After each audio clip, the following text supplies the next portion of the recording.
सिंध काबीना की sub committee बराए खजाना की सिफारिशात पर हाई कोर्ट के जजेस के लिए 6 नई गाड़ियां खरीद ली गईं। काबीना की सब कमेटी के इजलास में होने वाले फैसले के मिनट्स जारी कर दिए गए। इस पर हम बात करते हैं डॉन न्यूज़ के रिपोर्टर खावर हुसैन से। खारिफ, बताइएगा।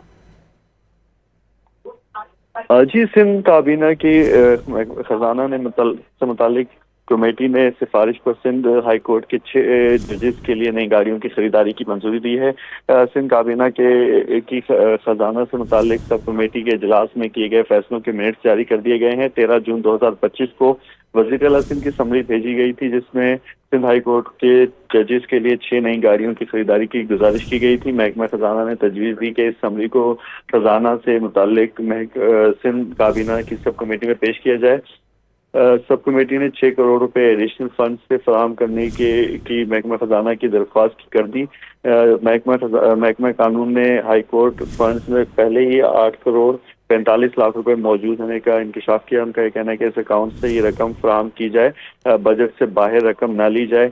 काबीना की सब कमेटी ने मज़कूरा रकम 6 करोड़ रुपए और 6 नई गाड़ियां खरीदने की हिदायत की है, जिसमें महकमा खजाना ने इस रकम से 6 नई गाड़ियां खरीदने के लिए सिंध हाई कोर्ट के रजिस्ट्रार के हवाले कर दी हैं। जी, बहुत शुक्रिया खावर, आपने अपडेट किया।